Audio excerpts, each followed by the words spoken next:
Holcomb and young gun Billy Derrick. And now, here's your host, George Plaster.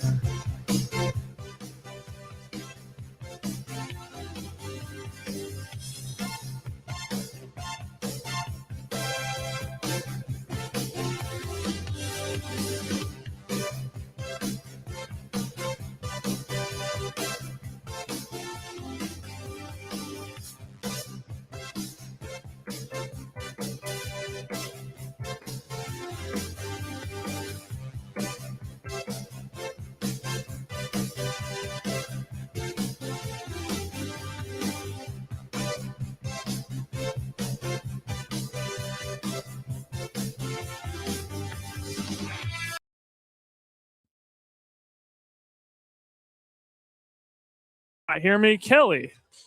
Can you hear me now? There we go. Gotcha. Kelly, how's it going? I'm good, man. How you doing? We're doing all right. So I don't know if George has told you this, but we are at the Battle for Nashville tournament at BGA. Okay. We're kind of in the boondocks right now because our Wi-Fi is sucking. So George has stepped away to try to find us an Ethernet outlet. But in the meantime, it looks like we do have Terry. So we could proceed with our normal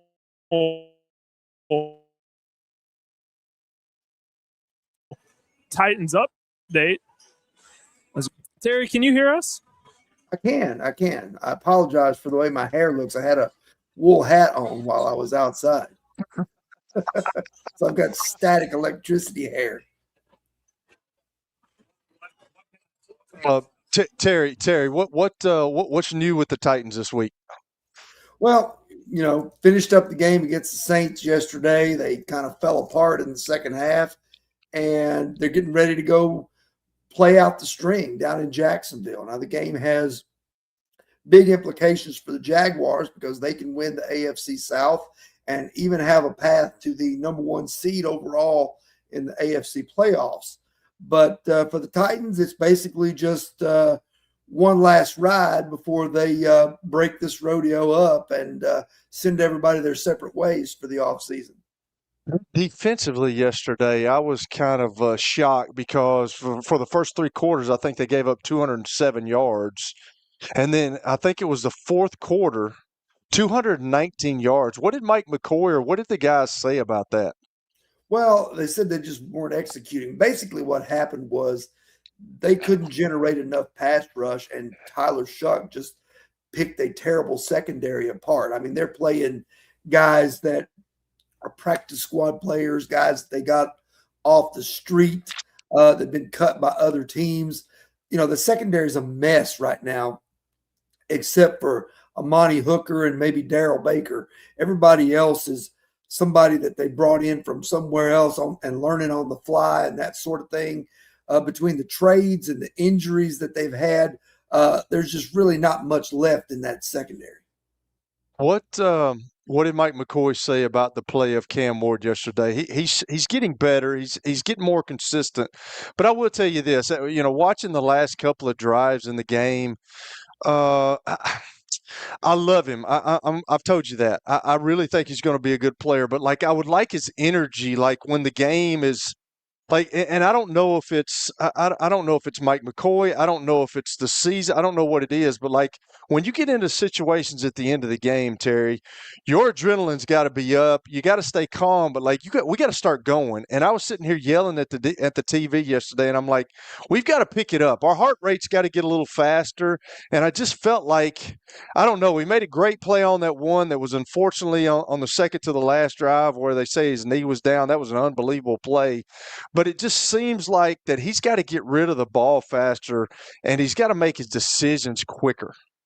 Yeah, I think so. I think you're exactly right. I think part of his problem is he's still trying to play a little bit too much of that big play hero ball. The same thing that got Will Levis in trouble at times last year, waiting to dial up the big home run ball when a lot of times rather than run around back there and eat up valuable time or put yourself in harm's way or later put the ball in harm's way, just take that 8-yard check down and let the guy move forward, pick up yards, because when you're in a 2-minute type situation, you know this, you've done it 1,000 times in your career. When you're in that 2-minute type of situation, the yards are secondary to the clock. The clock is as valuable as the yards, maybe more so. That's one thing I was going to say, because he threw the ball to Tyjae Spears when he should have thrown the ball away. And that's one of those experiences that you got to go through. I was watching the game, and he threw that ball to Tyjae Spears, and I'm like, why do that? Just throw the ball away, because time it's more important than anything right now. Yeah, there's no doubt about it. And you know something, Kelly? Something that kind of dawned on me. You watch the way Tyler Shuck played yesterday, a fellow rookie. Yeah. And he looked Right. very, very polished and very under control. Now, granted, he was going against, like I told you, a bad Titans secondary and a Titans defense that didn't generate a lot of pass rush. But the thing that he and Kellen Moore have going together now as coach and quarterback, to me, that's where the Titans wanted to be with Brian Callahan and then first Levis and now Ward. And they never really got there. To me, the Saints are exactly the model for what the Titans had hoped this year would become, being strong at the end of the year and having something to build on going toward 2026. Now, not to say that the Titans haven't gotten better, they have, but they're really haven't advanced to where what we saw from the Saints yesterday. Let me ask you this. What are you hearing? Are you hearing anything on the head coaching search, Terry? I mean, like, I know that we got to get, but it's coming down towards the end of the season. Are we hearing anything about who the Titans are looking at, who they're, want to get familiar with? Anything on that front? Well, the names that you keep hearing are the same old ones: Mike McCarthy, Matt Nagy. Some people have thrown Robert Saleh out there. I think you have to also wait to see what shakes down a week from today, because there could be somebody like a Kevin Stefanski or, get let go or something like that. And then the other thing that you got to play out against is when those other jobs do become available, where are the Titans in the pecking order? If Todd Bowles gets fired in Tampa, that immediately jumps to the top of the list as the best job available, because that you've got a franchise quarterback in place. You've got weapons all over the place with receivers. The thing that undid them this year was injuries. So if that's a job that comes open, that jumps to the top of the list, and the Titans maybe have to take a back seat there. Right now it's only the Titans and the Giants, but we know that 2 or 3 more at least are going to come open. Do you think that they would be more looking towards guys with head coaching experience, or are they looking for more of offensive coordinators, defensive coordinators? I think they're going to go with somebody with experience. I think, the Callahan thing left a sour taste in their mouth.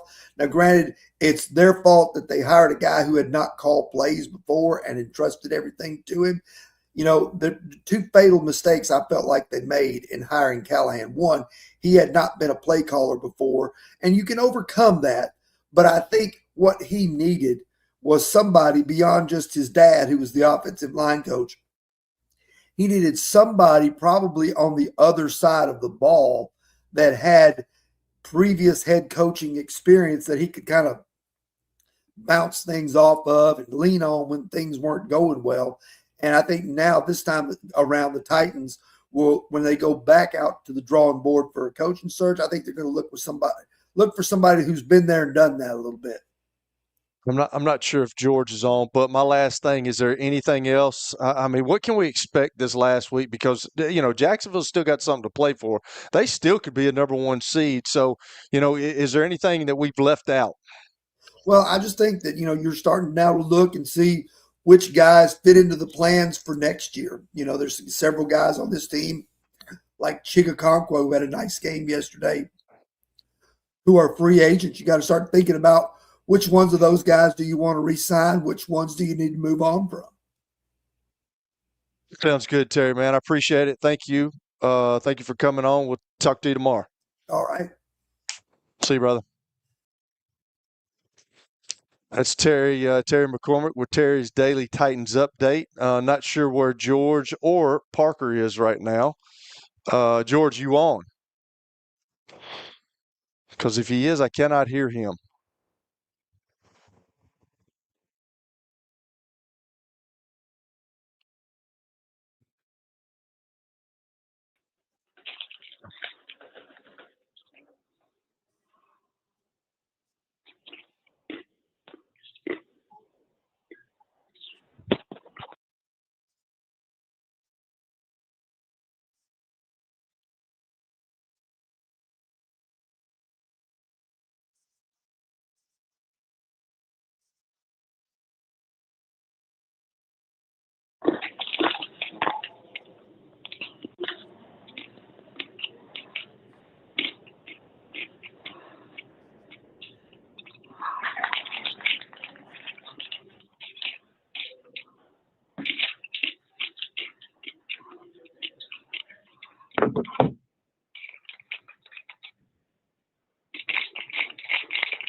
When I got my first car, my dad told me, keep the gas tank full and my number on speed dial.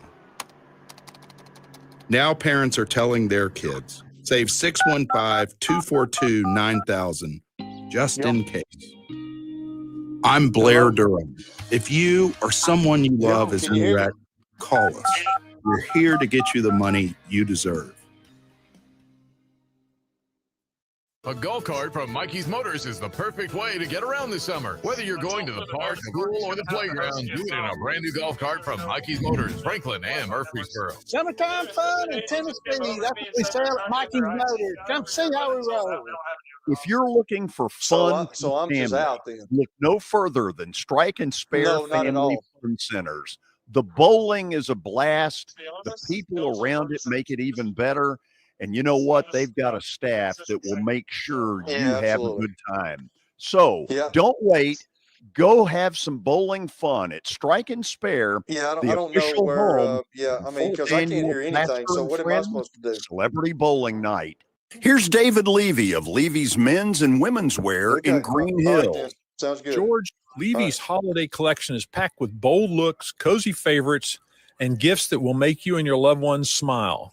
Come visit us at Levy's and let us help you celebrate the holidays in a relaxed, friendly atmosphere with plenty of front door parking, free gift wrap, and we are surprisingly affordable. Levy's, 3900 Hillsborough Pike, across from Virtus and behind Donut Den. At Wilson Bank and Trust, we believe you shouldn't have to choose between personal service and digital solutions.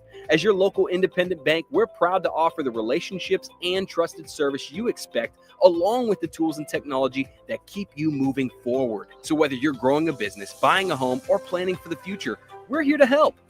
Because this isn't just where we work, it's where we live too. Wilson Bank and Trust, here to get you there. Member FDIC. Are you looking for expert medical care in Nashville without leaving your home? Medical House Calls brings concierge-level health care directly to your door. Whether you need urgent attention, ongoing primary care, revitalizing IV therapy, or medically guided weight loss, our experienced providers are just a phone call away at 615-838-2375 or go online, medicalhousecalls.com. ESPN Radio lives here. Your sports live here on ESPN 94.9 The Fan. The director is back. Hello again, everybody. Okay. All right, It's sounds the good. George Plaster Show. Hope you'll join me, Kelly Holcomb, and Billy Derrick Monday through Friday on 94.9 The Fan from 3 to 5 p.m. Talk sports with the Plaz, the George Plaster Show. Weekday afternoons at 3 on 94.9 The Fan and the Game Nashville Sports Network.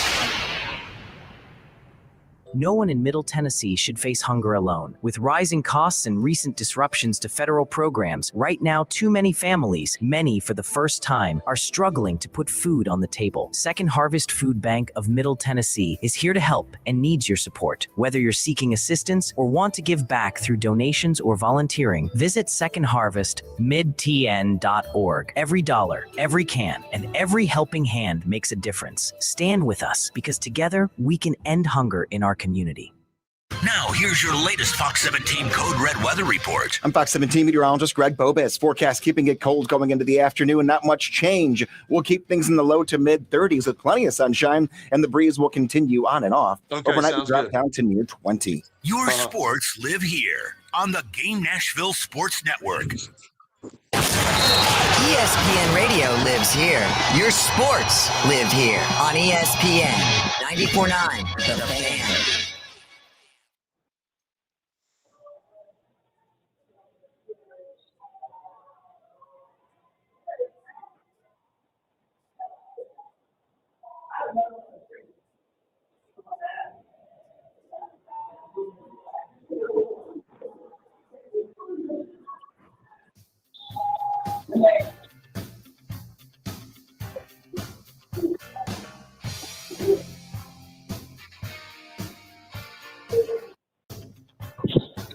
Okay, we are back in some form or fashion. I'm not sure I really want to know exactly how, but let's try to do what we can here and see who's present and accounted for.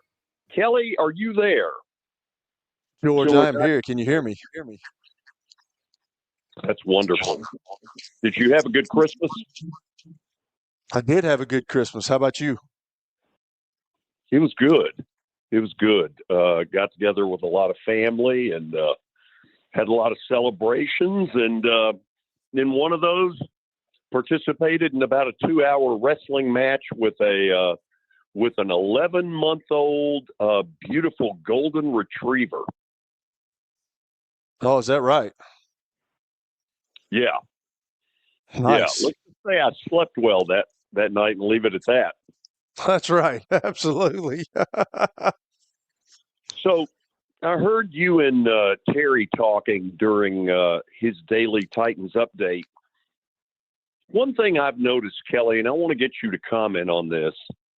It appears to me that the pilot light has gone on for Cam Ward, that he can't just sit there like a statue, that he's got to move around and use his wheels.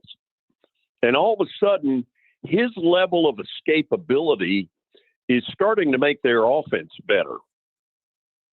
Well, we've talked about that all year, George. He's he is a true pocket passer. There's no question about that. But I think he was kind of stubborn about that at the beginning of the year, and now he's understanding that, hey, I've got to use all the tools and the resources that I have in the National Football League, and I've got to be able to make plays. Like right now, I think everything is starting to look a little better now. Yesterday, like I told Terry, I mean, they're so bad on defense right now that they allowed 207 yards in the first 3 quarters and then 219 in the fourth quarter alone. So, they're scoring points. He's more consistent. He's keeping drives alive with his feet, with some things that he's doing. I just think that's one of the things that he has to go forward and hopefully as the Titans keep getting better, he still is gaining that experience of, hey, there's some times that I can use my athleticism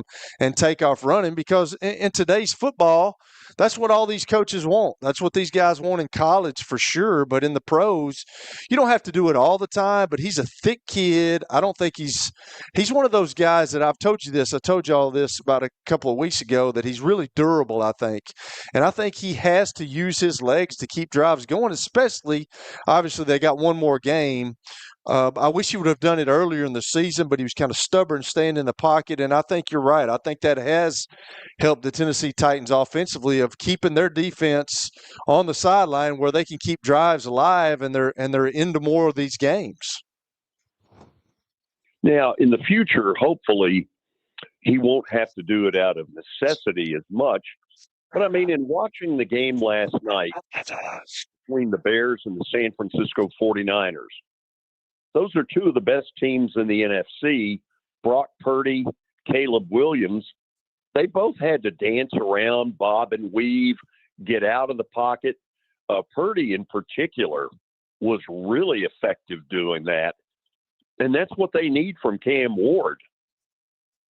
That you're exactly right, George. I mean, Caleb Williams is an unbelievably talented guy too about getting away from stuff. But that's just, this is not in the 80s and 90s and early 2000s when I played, where, now you've got these defensive ends are getting paid all this money. You got the Jared Verses of the world. You got the Aaron Darnolds, who's obviously retired now, but you got guys who can pressure the passer, and that's what they get paid to do. And they're so quick, they're so fast.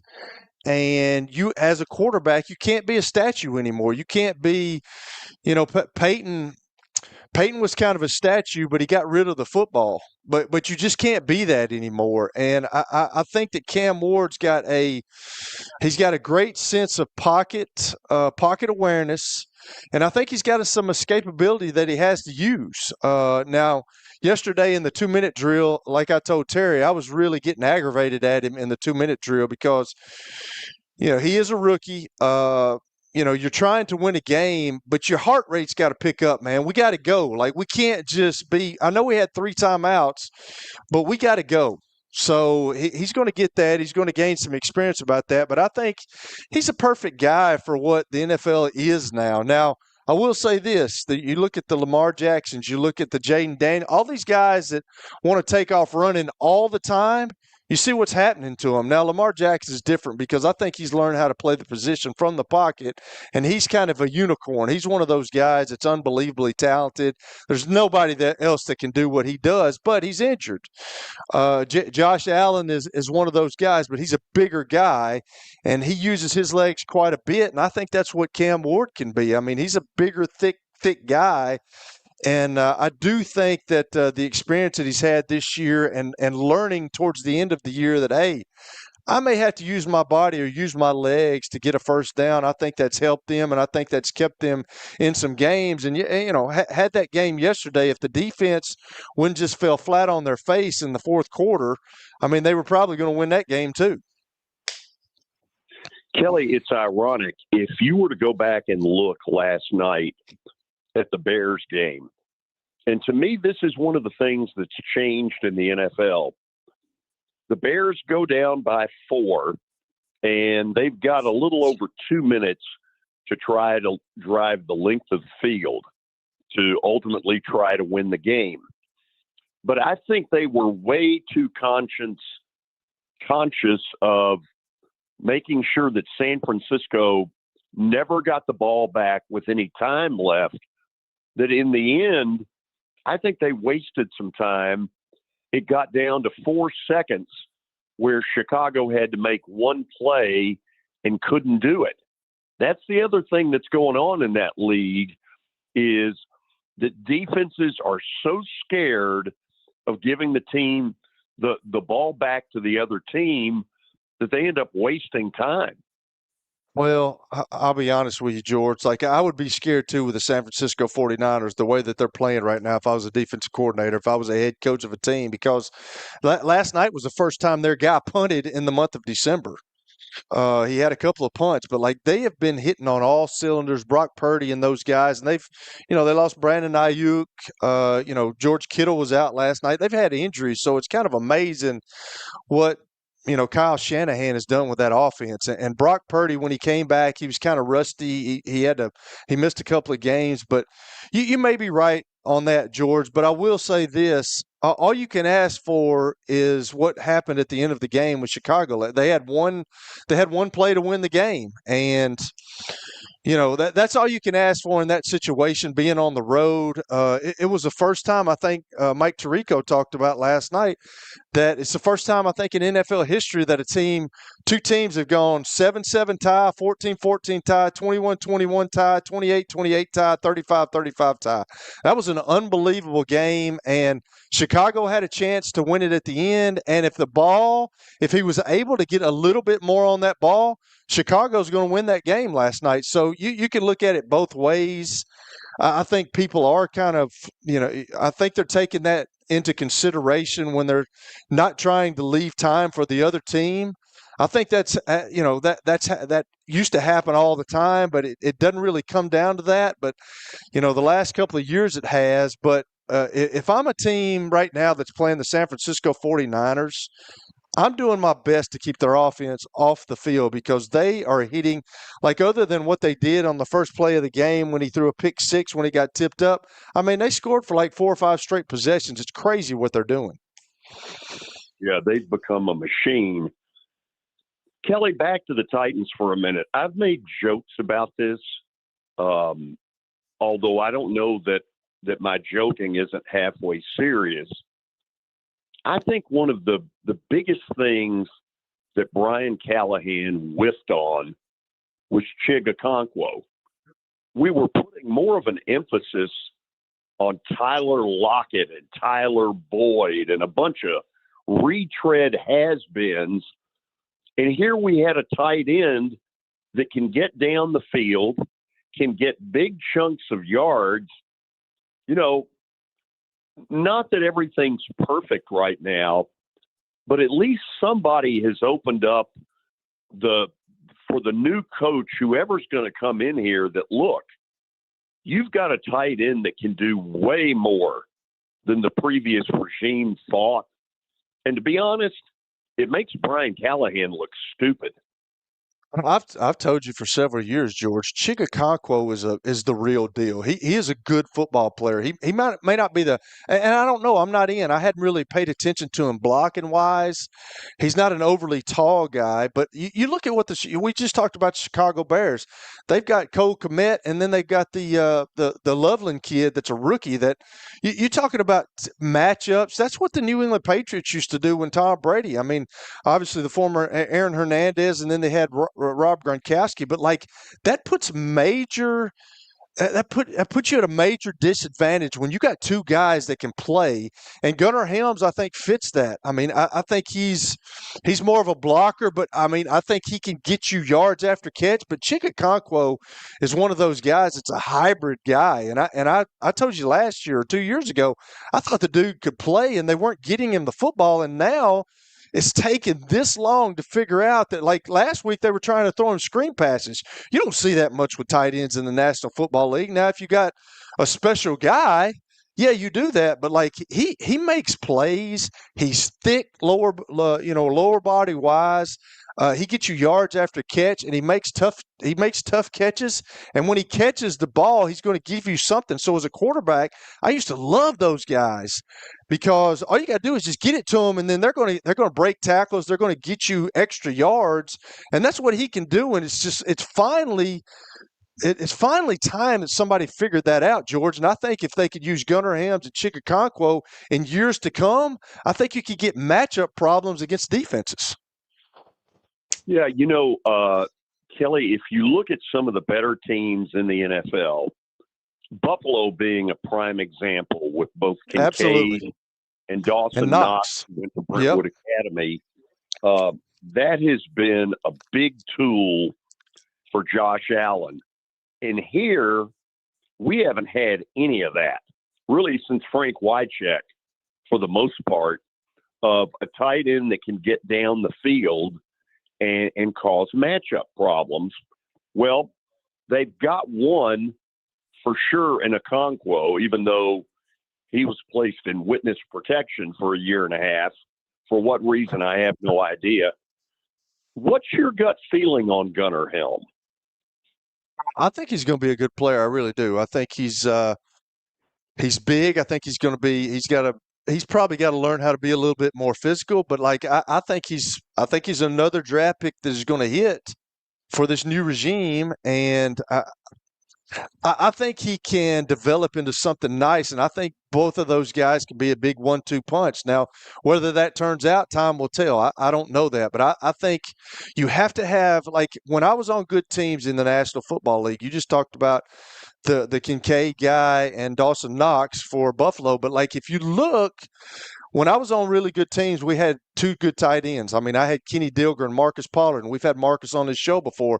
But those guys, like Kenny was more of the blocker. Marcus was more of the – now Marcus could block, but he was more of the guy that could stretch the field, get downfield, make catches for you. I think those guys – I think when you're looking at a good offense, I think that's what you do. I mean, you look at what San Francisco does. Like the Tonjes kid last night got a and he's kind of been in witness protection. When George Kittle plays, he's in witness protection. But when George Kittle goes out, he steps up and he makes plays. He made a bunch of catches last night. I think he had 7 or 8, and he had some big ones. So you just have to have those guys. I think Gunnar Helms is a project, but they drafted him for a reason, and I think he and Chiga Okonkwo could be a 1-2 punch in the coming years. I really do. Okay, let me ask you one more thing, and then we'll go to the break. It feels to me like Chim Dike has made kind of a leap forward, and I don't know quite what the leap is, because on one hand, it's obvious that he has solved a piece of special teams problem that they've had. Going back to Pac-Man Jones, they haven't gotten a thing out of special teams. And all of a sudden this year, it's like the pilot light has gone off and they've actually gotten positive output. So I know that DK is important to this team for special teams purposes.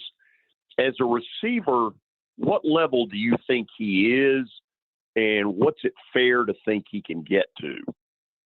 That's a good question, George. I will say this. When you were asking that question, I started thinking every young guy, even though they're confident and they get drafted and they've come from these big programs, he came from Florida,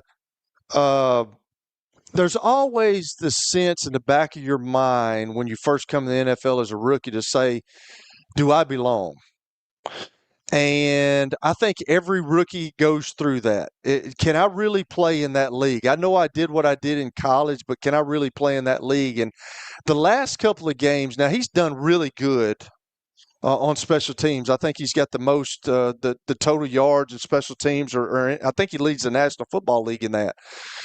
But the last couple of games, I've kind of noticed like him getting more confident as a receiver. I really have. Now, does that mean that's going to keep up in the future? I don't know that, but I think he's gotten to the point now that he kind of made his way in special teams.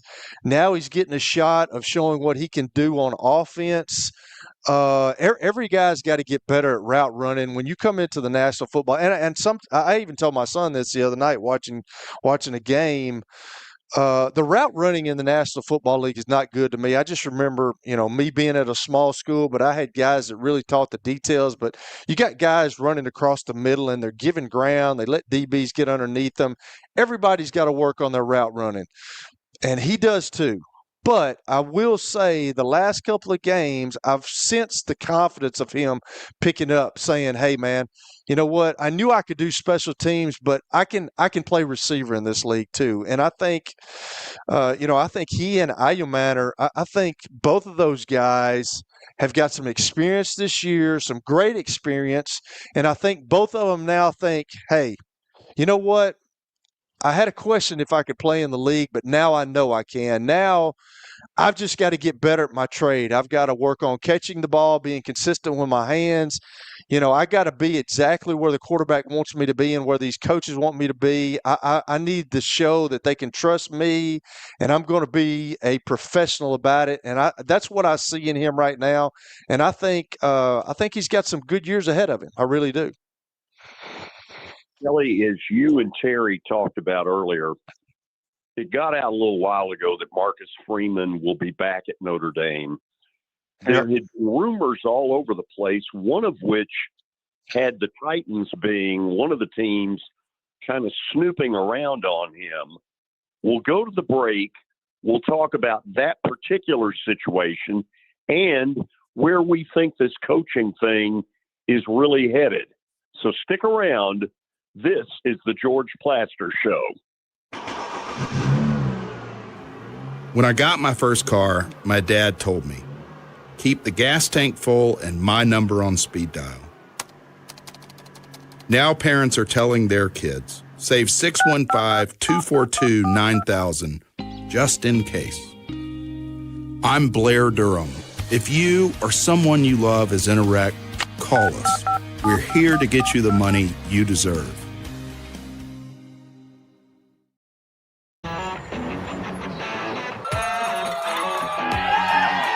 Smashville hockey. Around here, it can sound like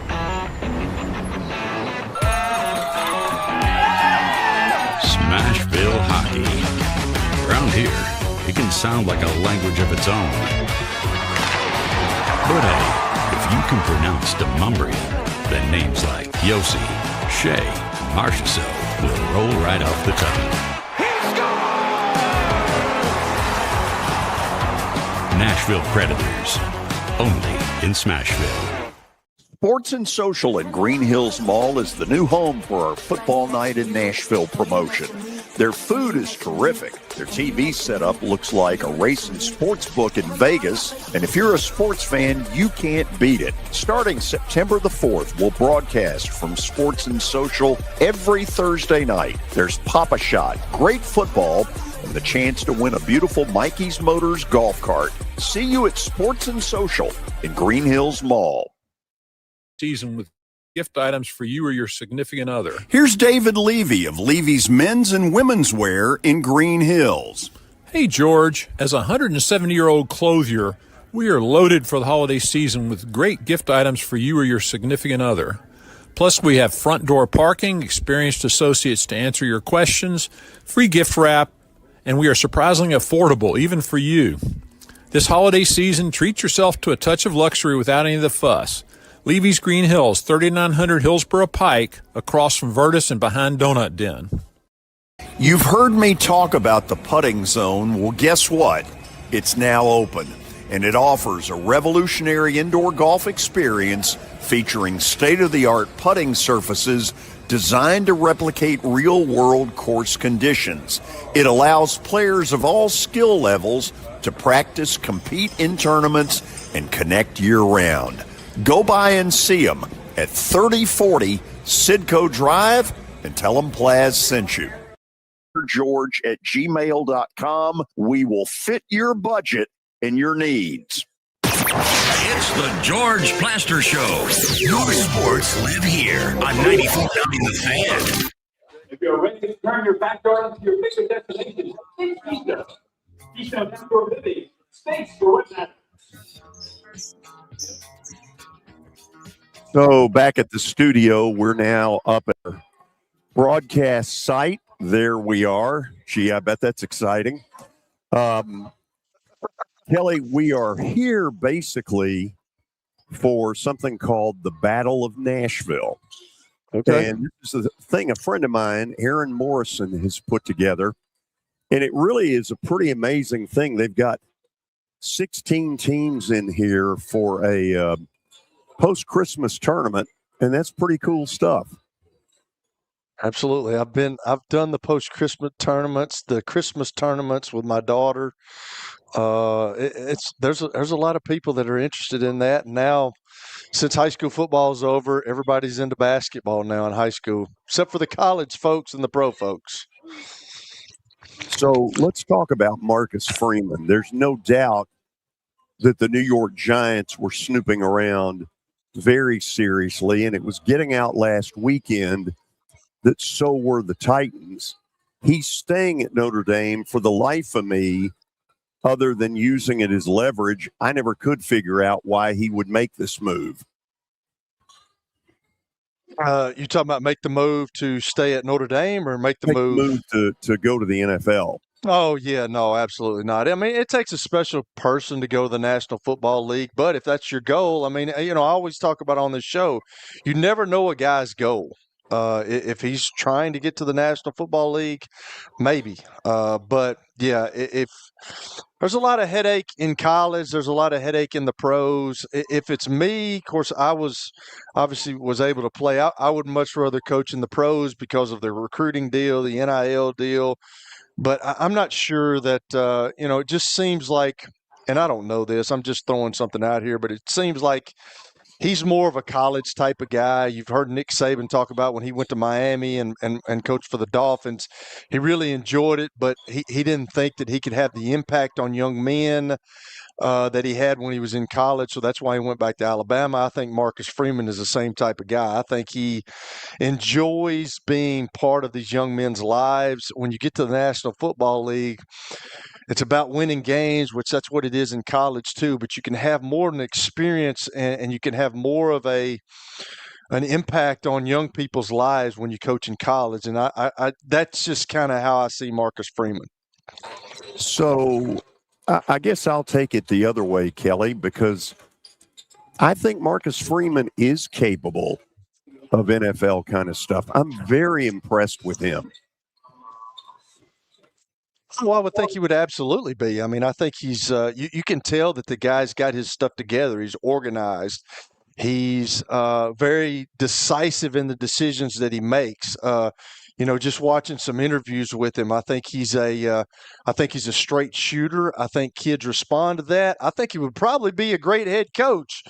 But just knowing, just seeing the interviews that I've seen with him and you know what, he'll probably go, somebody will probably pick him off the vine here in a couple of weeks that I'm saying this, but I just think that Marcus Freeman kind of reminds me of a guy that would have more of an impact and would love to have more of an impact on a young man in college than he would in the pros.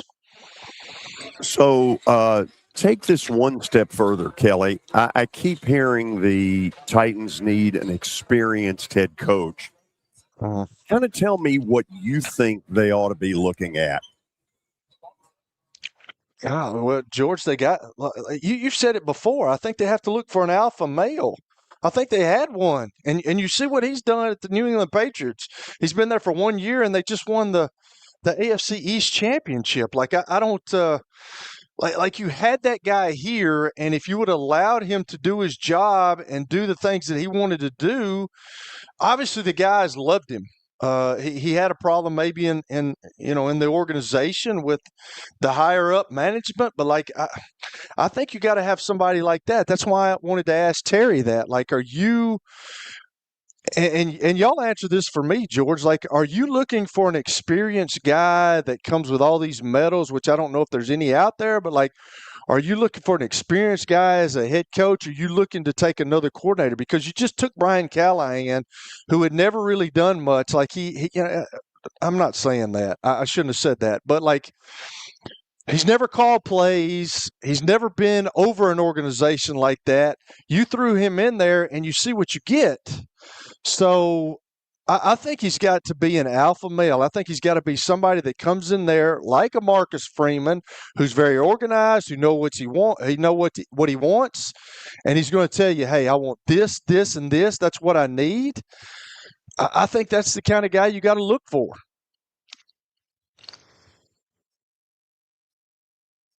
Kelly, I think when it's all said and done, 2.5 years ago, I think you had the dynamic duo of Amy Strunk and Burke Nihill, the team president. Well, Burke Nihill doesn't know anything more about football than half this crowd here at BGA. And to be honest, it seemed to me that their number one level of importance was to find somebody that wasn't going to bitch at them. They'd gotten tired of Vrabel. Vrabel was complaining about the A.J. Brown trade. By the way, he was right. He was complaining about Rand Carthon not knowing what the hell he was doing. He was right about that. And I think that was the only emphasis they had in that whole search was find somebody who will be agreeable. And what the pedigree was, to me, appears to have been secondary. Well, I'll be honest with you, George. Are you, and I've said this about organizations before. Everybody at the beginning of the year talks about, hey, we're a family, we're a team, we got one goal, that's to win the Super Bowl. But are we truly ready to do what it takes to win the Super Bowl? Are we truly ready to do what it takes in our organization to win games?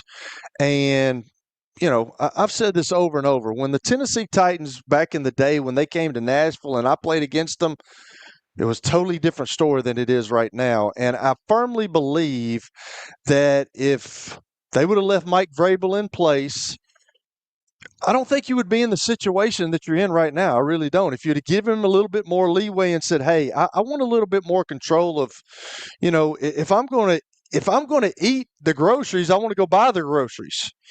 So, are we trying to win as an organization, or are we just trying to have this business model where we're making a profit? And now you've talked about it before, George. We've talked about it on this show, but you're just building this brand new stadium, and you're wanting people to be excited about your organization, but nobody's really excited. And are we in this to win it, or are we just in it to sell tickets? What are we in it to do?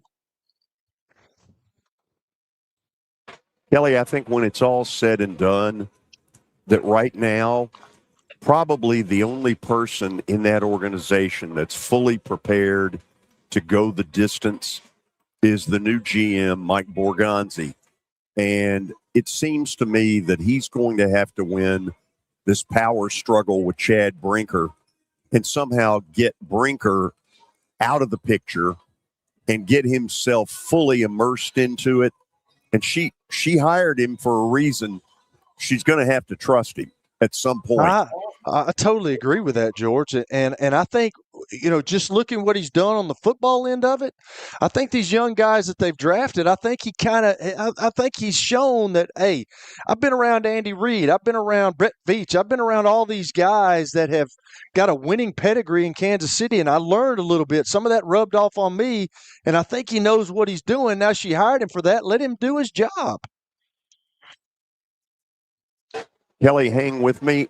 Joining us here at our broadcast site is Aaron Morrison. Aaron is the creator, owner, whatever you want to call it, of this Battle of Nashville that is going on out here, ironically, in Franklin. Wow, nice crowds today. Yeah, so far it's been really good. Kind of how we've had a great crowd so far. We've had great crowds throughout the day so far, which has been really awesome to have the support we've had. A lot of local teams, some from out of town, some really talented teams from out of town, and so I think people were just excited to watch some good basketball and get out of the house a little bit after the holidays. So so far it's been awesome. It's been really good. So the game that is just started now, I know is Brentwood High School. Who's the other school? The other school is Briarcrest Christian out of Memphis, and so they've got a couple really talented guys there. They were state runner-up last year in the large private school class, and so they were actually our runner-up in our Battle for Nashville last year, the first year we had this, and so it's exciting to have them back. So what do you think is different and better in year two, where you all maybe have learned from year one or taken advantage of year one? Yeah, I think the biggest thing was building awareness last year. I think it created some awareness just having the event last year, and the way it was promoted was good. People were unsure, and I think after having success last teams in the state of Tennessee, and so having that is something that people want to see who's the best, and people want to see who has the bragging rights of the best team, regardless of class, regardless of public and private. And so I do think that helps. It just building energy through social media and through grassroots marketing and things like that has been really helpful.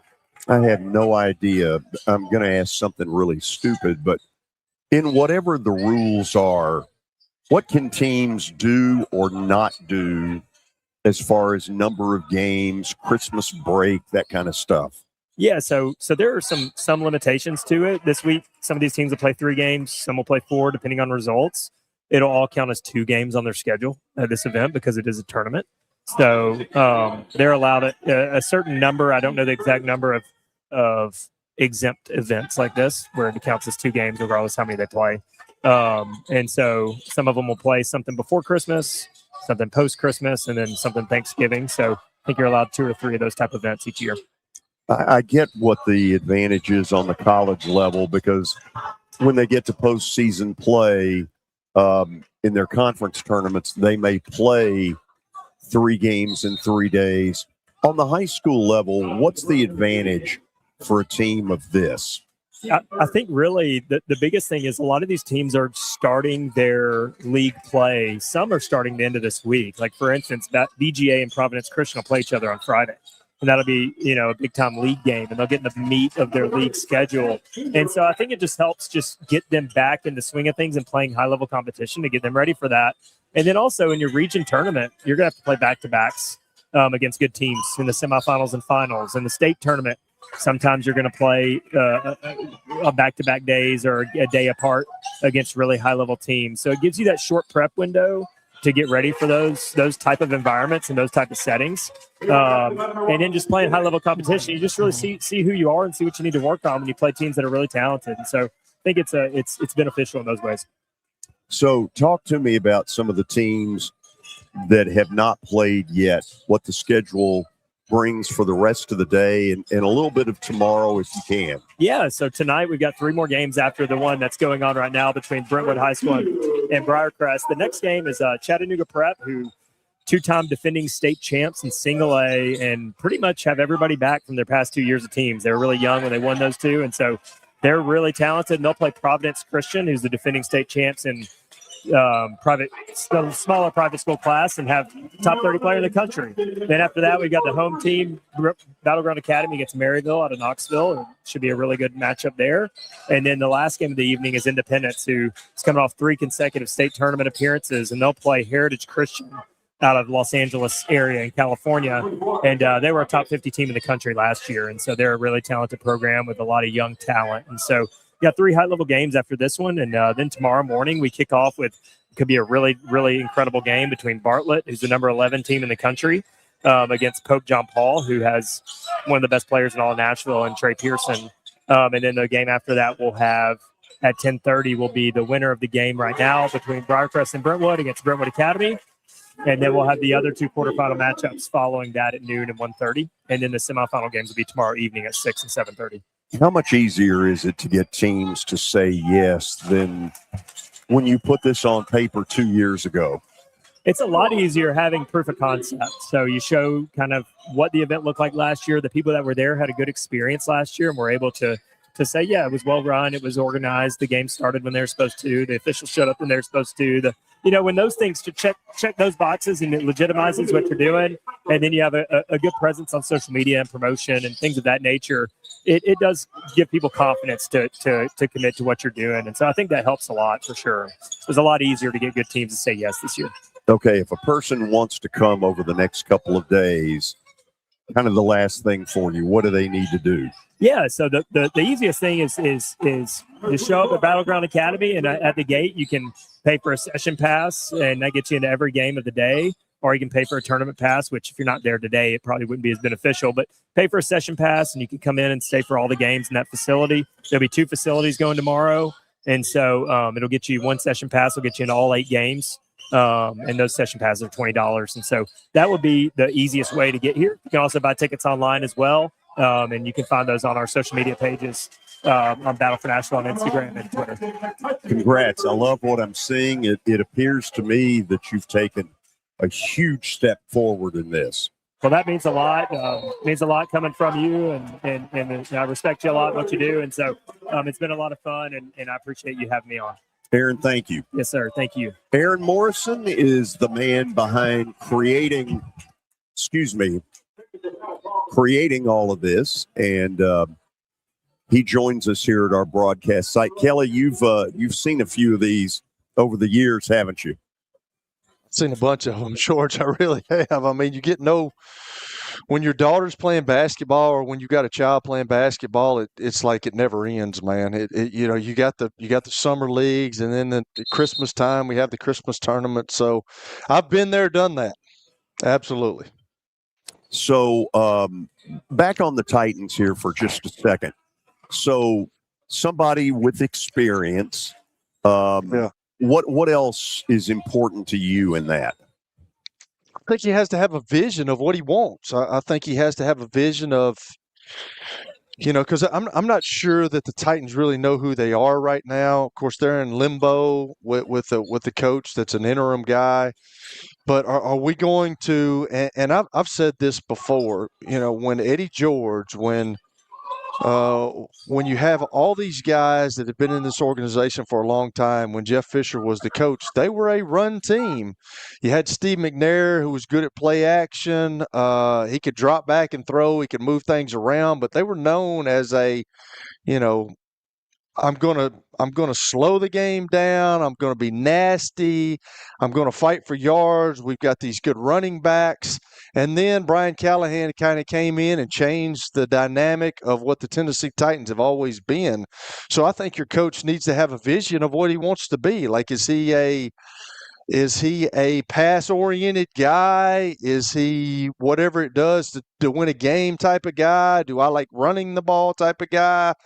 It's kind of amazing what Ben Johnson's gone up there and done in a year. It hadn't even been a year yet, and they're one of the best teams in the National Football League and then the NFC. And just look what he did at Detroit. Like, that's what they're missing at Detroit. Everybody says, well, we've got guys come, they go, they move on, they get better jobs, they get different jobs, they get head coaching jobs. But look at where the Detroit Lions are. They've been up there, and now you see just how impactful Ben Johnson was to those guys. So I think you've got to have a guy like that who comes in, who commands respect from the team, who knows where he's going, who knows what he wants to do on offense, on defense, on special teams. And I think he's got to be a guy who can set those guys down and say, here's what I need, here's what I want, here's what we got to have to win games. Hour number 1 is in the books. We'll come back with hour number 2 from Battleground Academy on the George Plaster Show. If you are paying too much for your health insurance, you know what? You need to contact the folks at Pancoast Benefits. Pancoast works with businesses and individuals to tackle the high cost of health insurance. Whether you're a business owner, large or small, self-employed, between jobs, or over the age of 65 and in need of a Medicare plan, Pancoast can help.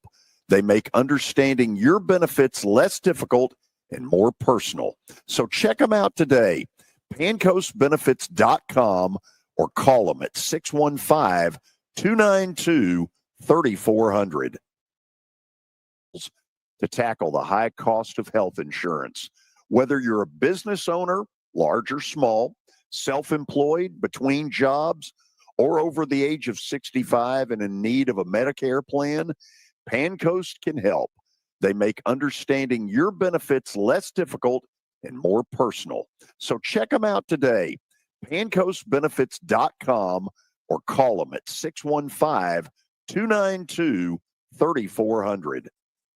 Kick off your week the Massaro way, where every snack comes with a side of queso, every matchup is met with a bold margarita, and every fan becomes familia. With big screens, bold flavor, and unbeatable vibes, this is how Massaro does football. From every drive to every down, Massaro is where football hits different. This isn't just game night, it's Massaro Football Mondays on 12th South. Mondays were made for Massaro.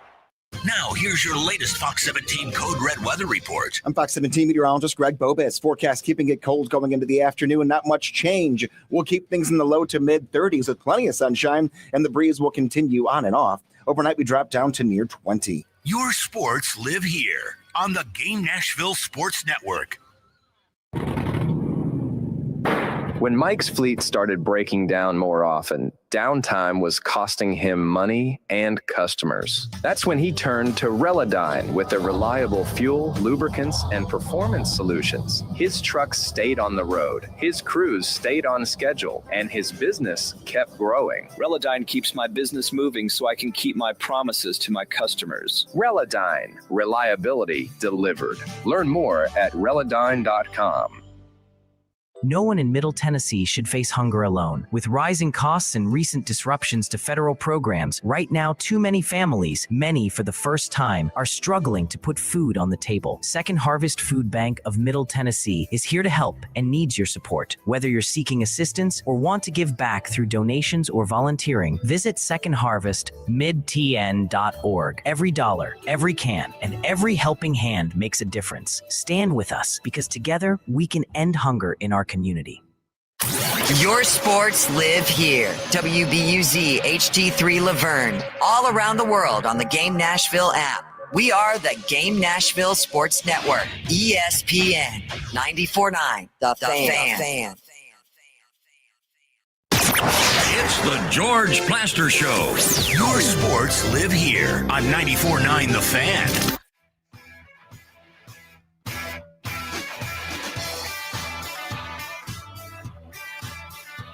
Time for our stat of the day, brought to you by Apple Collision Centers. Jim Dike set the rookie record for all-purpose yards in a season. Whose record did he break? Hold on. Set the Titans team record or the NFL record? The NFL record.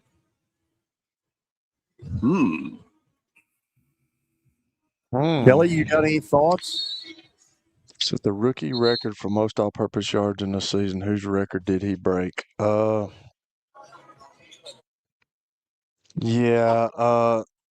is the guy that was a punt returner that's in the Hall of Fame now, George, that was with the Chicago Bears? What was his name? You remember? Oh, you know what? Devin Hester. Yeah. Devin Hester. What the heck? Let's go with Devin Hester. I like that answer. Tim Brown. Wow. Tim Brown. Tim Brown. Wow. That's a good one. That's a good one. Okay, we welcome all of you into the second hour of the show. We are in Franklin, Tennessee. And ironically, what is the Battle of Nashville? There are 16 schools competing over this 3-day period. Most of them from around here. Saw Brentwood Academy earlier. Brentwood High School is playing right now. And BGA will be playing tonight at 6 o'clock. Anyway, that's where we are, and we got a lot of stuff to talk about. I want to try to open the phone lines today around 4:25 for you all and to see where you might want to take it. Guys, let's talk about Michigan, because as big a screw-up as Ward Manuel is, there was a low-hanging piece of fruit that even he couldn't ignore, and it was Kyle Whittingham. Great hire at Michigan.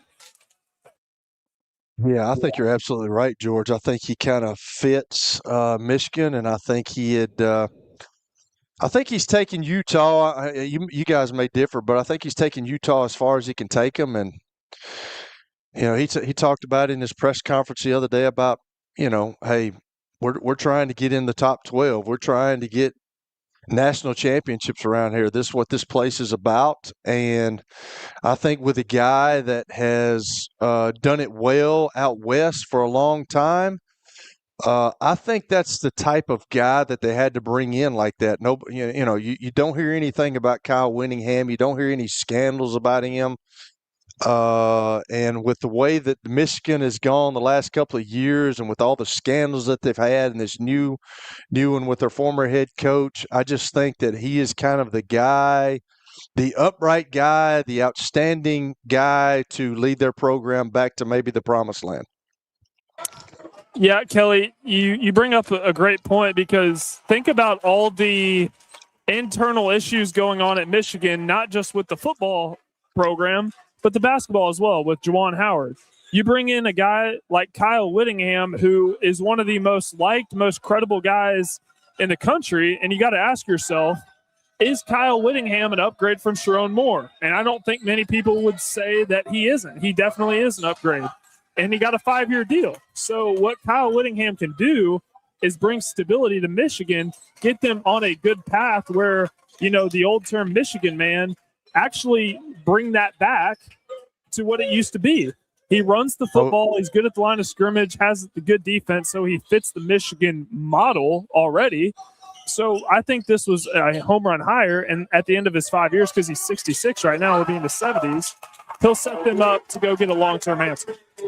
Well, he's a huge upgrade, though, from Sharon Moore. I mean, let's be honest. And he's got a proven track record of being at Utah and won a lot of games at Utah. And obviously when this came to his doorstep, he jumped at it, because I think I said this about Lane Kiffin, and I told y'all this. I think guys in that situation, yeah, you're doing it because you enjoy bringing young men up and raising them in your program. Now it's a little bit harder nowadays, but I think that he wants to maybe get in a position to have an opportunity to win a national championship. And I don't think you could do that at Utah, and I think he understood that. And when this door was knocked, I think he opened it, and I think he's glad to be there. Oh, Kelly, the only thing that I do wonder about, when he resigned at Utah, he made it very clear that he was not retiring. I do wonder, since that happened 2 days after Sharon Moore's, whatever you want to call it, at Michigan, was that his way of getting Michigan's attention? I hadn't thought about that, George. That's a good, yeah, absolutely. Maybe. I mean, we all know this, and I've told you all this before. I can remember my agent talking about it, but it's all about leverage. And, if they had eyed him early, and he knew that, and I'm sure he's talking to his agent, and he's talking, hey, they're looking at you. Maybe, just like you said about Jimmy Sexton, what he does with his guys. He's not a Jimmy Sexton guy, is he? I have no idea about that. I don't think he is, Kelly, but I don't know for certain either. Yeah, but you remember when George talked about that a couple of weeks ago when the Lane Kiffin decision, like Jimmy Sexton, he's looking out for the best interests of his guys. And if he can get his guys a little bit more, money, a little bit more notoriety, then there's nothing going to stop him to doing that. So you may be right, George. Like his agent might have said, hey, they're looking at you. Why don't you throw this out there and see if they jump at it a little bit more and hurry this process up? I promise you that stuff goes on, and you all know that. Well, here's the one thing that I think I do know. I think you're dead on right, just spot on 100% right when you said, I think he's taken Utah as far as you can take him. I think he had come as close to 100% of maximizing what Utah really has a right to expect as anybody. Now, more power to whoever, it replaces him as to what they can take Utah to be. But I think he got them about as high as they could get. The part that makes me wonder is, why did it take Ward Manuel that long? His name should have been out there from day one.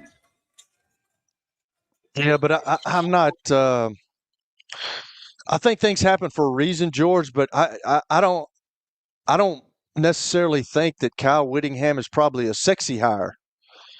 And I think all these ADs around the country are trying to make this big splash with sexy hires like Lane Kiffin, guys with some notoriety. Like Kyle Whittingham kind of is in his groove. He knows what he wants. You talk about somebody that the Titans would look at, George. You were asking me.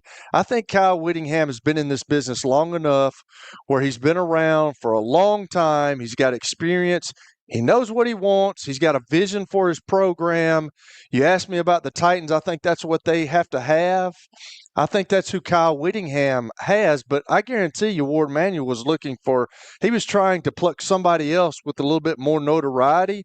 But me personally think that this was the right guy for the hire because, Parker just brought it up about the basketball stuff, but the football stuff that's been going on in Michigan the last couple of years is really bad. And I think when you bring a guy like Kyle Whittingham in with kind of his level-headedness, his, men among boys, I mean, I kind of think that's the perfect hire for Michigan. And when I saw that the other day, I was like, man, that fits because he can bring a sense of stability to that place that hadn't had stability in a couple of years. I'm gonna butt in right here because I think it's important to think about it this way.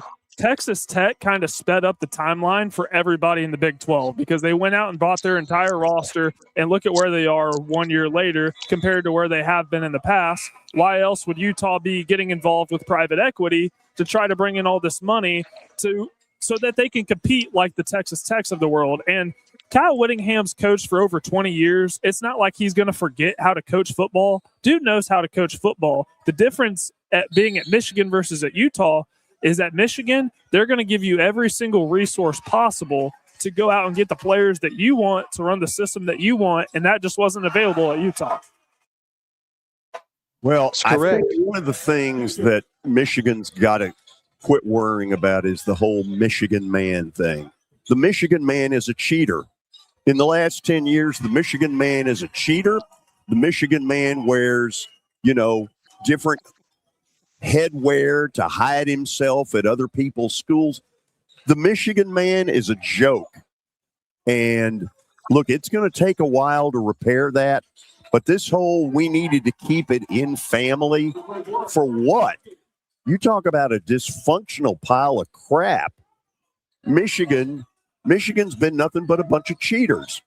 That's why I think it's good they brought in an outside hire, because they got to shake up the Michigan tree a little bit to, figure out which branches of the tree are dead and which ones are actually have a solid foundation. The tree is dead.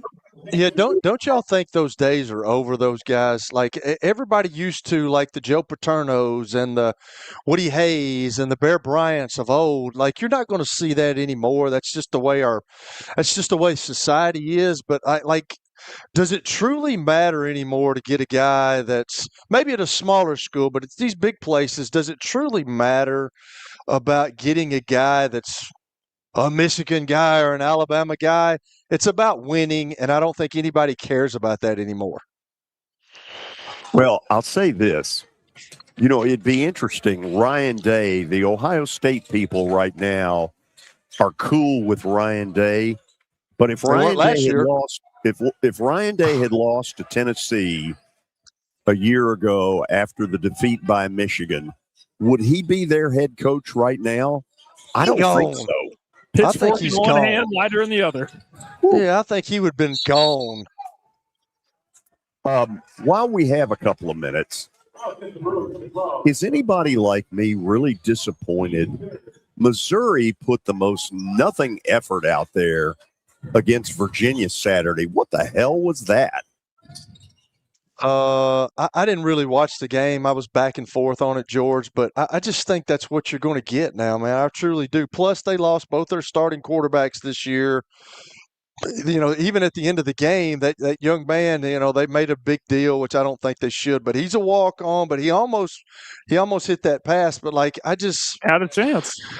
I just think that it means like a Virginia, is not as at a blue blood status of some of these, and Missouri's obviously not a blue blood status either. But I just think that's where college, and I'm trying not to be pessimistic about this stuff, and that's why I keep asking about the bowl situation. Like, are we going to keep bowls around? Because I think at some point they're going to have the big bowls, and all these bowls are going to have to be part of this national playoff deal, and I just think that's how it's going to go. I just, you see some of these games, and I think even at that game there wasn't many people at that game, what you normally expect, and I just don't know where the bowls are going. I'm not trying to be negative about it, but I think we made such a big deal about this 12-team playoff and all these sponsorships.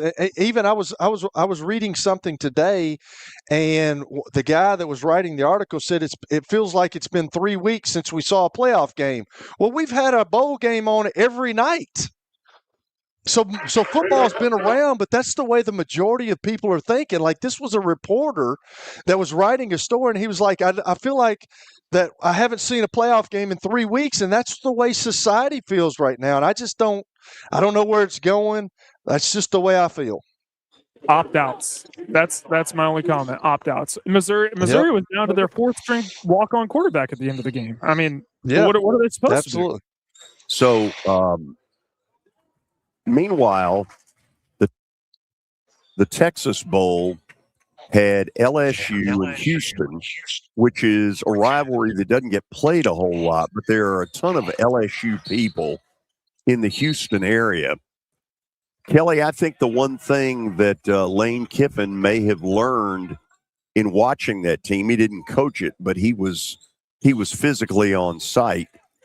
Boy, LSU from a mindset standpoint, I think they've lost the we know how to win that program used to always have. Houston, the concept 5 or 10 years ago that Houston could go toe-to-toe with LSU in football would have been laughable. It's laughable. It's crazy. But, George, you're right. But another thing, too, is – and I'm going to bring up the bowl games again. When you've got an LSU team that is part of the SEC, that's been a blue blood for a long time, that's won national championships, that's got all these players that go to the National Football League, and they're so talented, physically talented, when they're playing in a game like that, I mean, they don't even want to be there. It's tough to get kids to play. And now, as a head coach, you're not only dealing with NIL stuff, you're dealing with transfer stuff. Now, if you go to a bowl game, who's going to play for you? Because you have no control over that. So I think there's going to have to be something done when it says, I'm giving you money in this NIL deal. If we don't make the 12-team playoffs and we go to a bowl game, you are playing the game. That's what we're paying you for. I don't know where it's going, George, but you're absolutely right. Like, it shouldn't be with the money that LSU has and all the funds that are given to them to have a program like they have, and it's not good. And I'm just not sure where college football is heading right now, but it's not showing these young men how to persevere or how to compete against stuff. If things don't go your way, I'm just going to give up. And I'm just out here. And it's just not like, I love to compete. I didn't care if I was playing for a national championship or just playing in the backyard. That was my mentality. I'm a competitor. Even at 52, now I understand that Parker is way younger than me and he'd probably whip my rear end. But I think I can beat him. That's just my competitive spirit. But like, I think these young kids now, whatever you want, basketball, putt, let's go. I don't care if it's cards, Kelly. I don't care if it's cards. These young men nowadays, though, I don't know if they have that competitive drive anymore, and that's what bothers me watching games like that. Yeah. First of all, I can't figure out what the schools are waiting on to put a contract in front of a player that doesn't give him the right to opt out. I don't know what it is they're waiting on. How many years of this do we have to have before all of a sudden a kid looks up at a contract and says, "You're going to make me play in the bowl game"? I mean, what are they waiting on? That and incentivize the bowl games. Like, if you win, you get here's a chunk of NIL money, or have the bowls compete against each other, kind of like some of these basketball tournaments, and the winner gets this sum of money for NIL. Whatever. Well, that's a good point, Parker, because I've never thought about that till you just brought it up. But like, everything's about money now. So in order to get these kids to play, you're going to have to incentivize something, and maybe that's the way to do it. I don't know. I just, like, if I'm paying somebody some NIL money as a coach, just like Nick Saban a couple of years ago when they didn't make the 4-team playoff and they had to go and they played Kansas State somewhere else. Will Anderson played, Bryce Young played.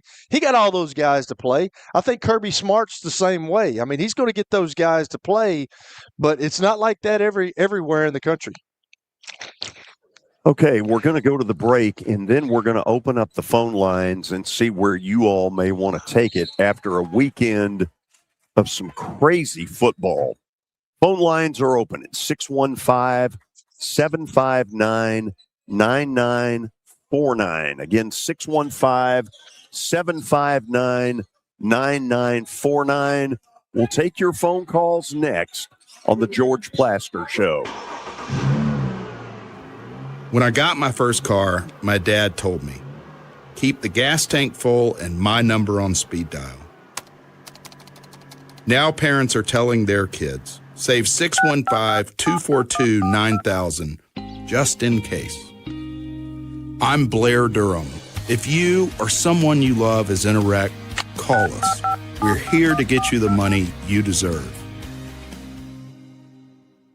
A golf cart from Mikey's Motors is the perfect way to get around this summer. Whether you're going to the park, the pool, or the playground, do it in a brand new golf cart from Mikey's Motors, Franklin and Murfreesboro. Summertime fun in Tennessee. That's what we sell at Mikey's Motors. Come see how we roll.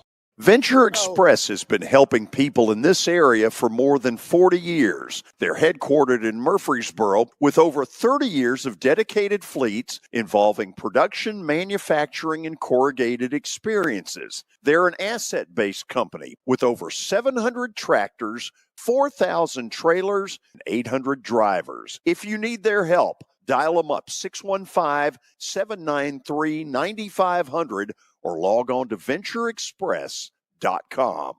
You've heard me talk about the putting zone. Well, guess what? It's now open, and it offers a revolutionary indoor golf experience featuring state-of-the-art putting surfaces designed to replicate real-world course conditions. It allows players of all skill levels to practice, compete in tournaments, and connect year-round. Go by and see them at 3040 Sidco Drive and tell them Plaz sent you. Are you looking for expert medical care in Nashville without leaving your home? Medical House Calls brings concierge-level health care directly to your door. Whether you need urgent attention, ongoing primary care, revitalizing IV therapy, or medically guided weight loss, our experienced providers are just a phone call away at 615-838-2375 or go online, medicalhousecalls.com. It's easy to say good things about the folks at Strike and Spare Family Fun Centers. Number one, I trust them with something that's near and dear to me, the Plaster and Friends Celebrity Bowling Night. But more importantly, I see the fun people have. They enjoy the bowling, they enjoy the camaraderie, and you will too. Come by any of their locations and get ready to have some fun. Celebrity Bowling Night. ESPN Radio lives here. Your sports live here on ESPN 94.9 The Fan.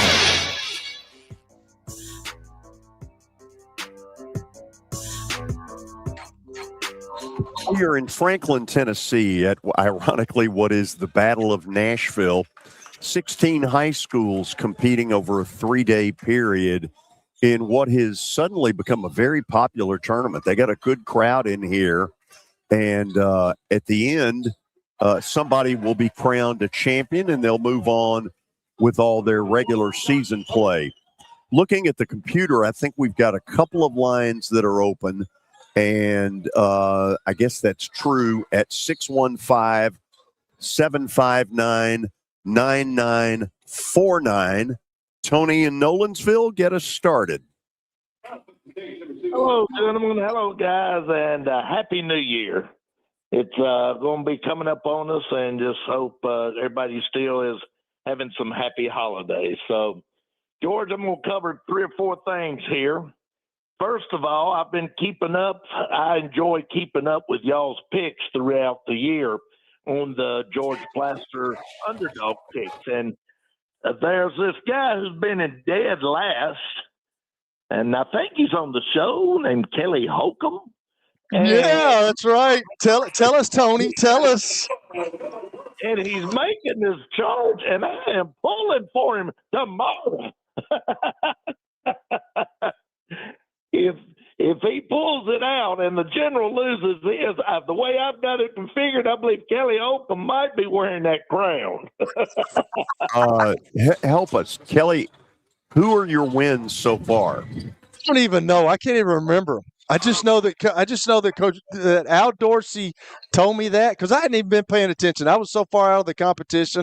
I know that if Coastal Carolina, the Chanticleers win, then I'm in first place. I do know that. Opted out of making picks. That's what he's saying. Kicked out. I've got it right here, guys. I've got it right here. Tell me, Tony, because I didn't even pay attention. Al Dorsey texted me today. He texted me today and told me where I was, and it was right before I went on the show, so I couldn't look it up. Kelly took Virginia over Miz, whatever. You got Coastal Carolina. If they win tomorrow, you've got you'll win out over the General by 1 point, I believe. You That's have right. University. Yeah, and if you win, Kelly, and this is the way I've got it figured, and if the General wins, he beats you by 1 point. Oh, that's okay. That's okay, but I just get so tired of George saying, you are dead last. And it doesn't look like that's going to Let me happen. tell you who Daddy is. Yeah. Not so fast now, my friend. That's right. First of all, let's say this the way it needs to be said. Games. I'm sorry, George. Go ahead. I mean, let's say this the way it needs to be said. All I've heard is Kelly making a little bit of a run. Hell, it's about time. And secondly, I hear Al Dorsey's name. Why am I not hearing my name?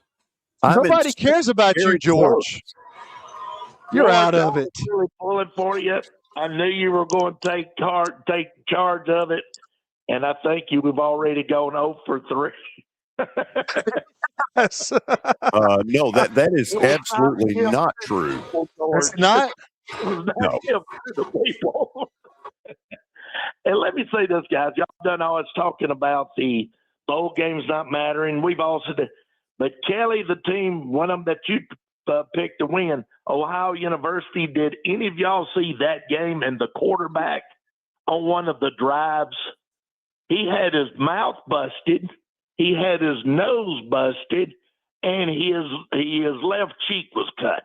This guy looked like a true bloody warrior and took the team down the field. It was unbelievable. I said, now when you watch teams like that, these bowl games matter. These bowl games mean something to these young men who know they're not playing in the NFL, who know they're playing their last game with their team of this year. These games matter to those. And I got so now I'm really enjoying watching those games where a lot of the players don't opt out. Watching Army. You think anybody's going to opt out for Army? Hell no, they didn't. Hey, Tony, answer. Hey, tell me this. What do you think about those teams and those schools that opted out of bowl games? Those 10 teams, like Notre Dame was one of them. But what do you think about that? Because I thought about this. You've got kids on those teams that are seniors that are not going to play in the National Football League, and I promise you this: I guarantee you they wanted to play. Did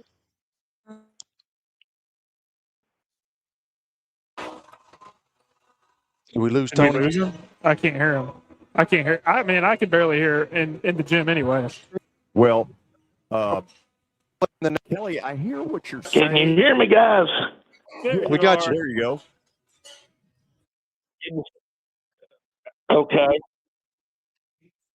There we go. We good? Yep. Are we there? Yep. Yeah, go ahead. Go for it. Okay. Kelly, if y'all can hear me, I'll answer the question. You can hear me. I think it's a disservice and disrespectful for these guys to opt out and not want to play. When I've got seniors, it's some guys that's only going to put their uniform on one more time. How do you opt out of a game is beyond me, knowing you'll never put that uniform on you. And the freshmen, the players that are coming up, what kind of example you're setting for them? I think it's wrong that these players are opting out. I think these teams that have opted out, I think that's a total disgrace to the fan base, the university, and everything who you're supposed to be representing. And I think that's. Well, first of all, you got some issues here. Number one, this should never have. Obviously, Notre Dame's the one that everybody noticed. Okay, and you've got kind of a sniveling, bitching athletic director who made a complete fool out of himself in the days following it with all of his sniveling and complaining.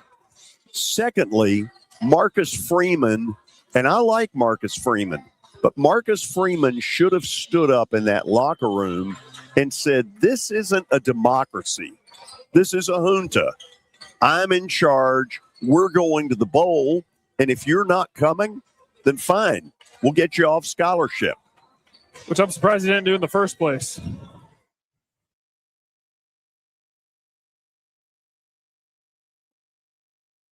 Okay. That might be it for Tony.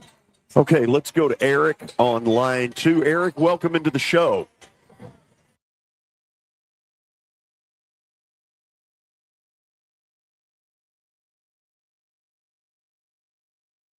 Eric, are you there?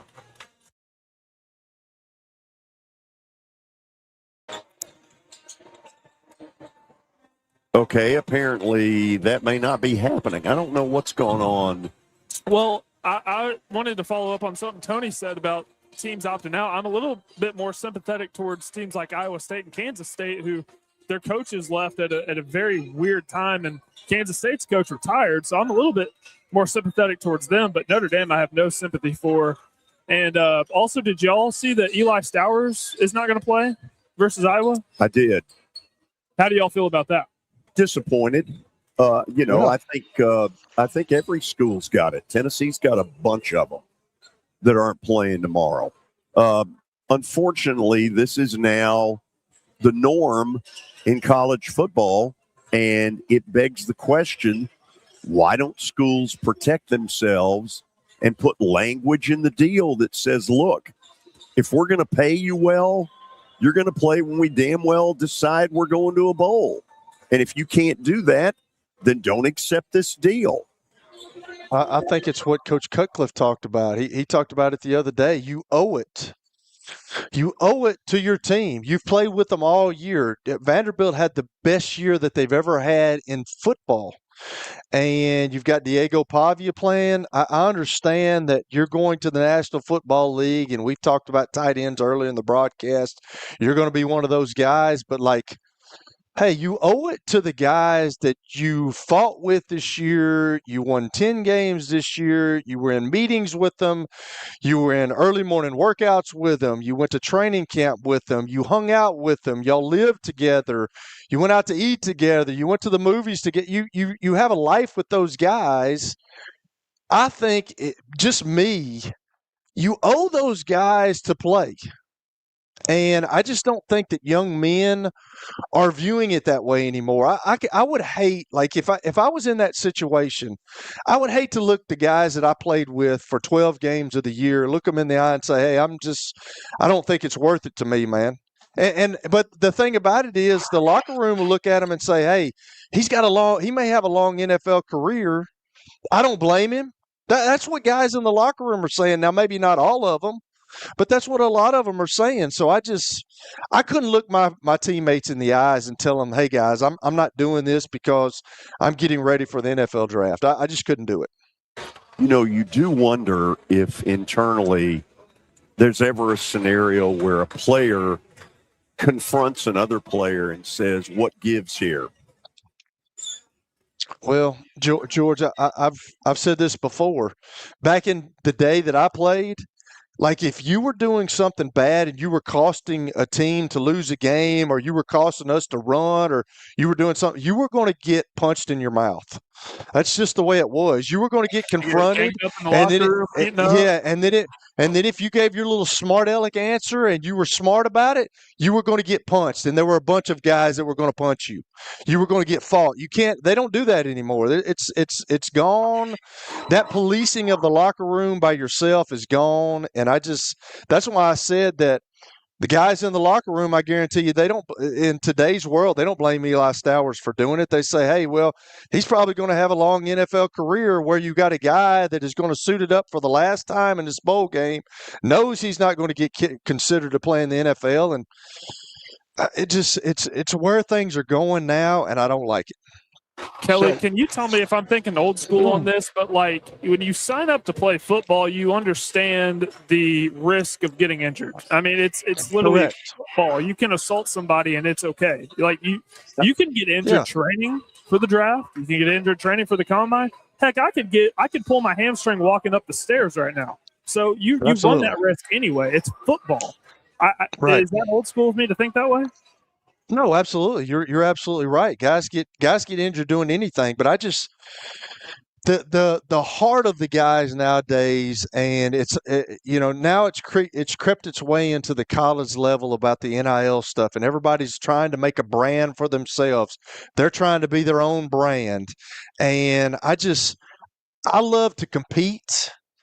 That is my mentality, and I didn't care if it was Candyland with my kids or if it was 4th and 1 against the Pittsburgh Steelers. I'm trying to compete every day of my life, and I'm just not sure. I had a coach tell me one time, he said, I don't think guys really enjoy football anymore, but I think they love getting recruited.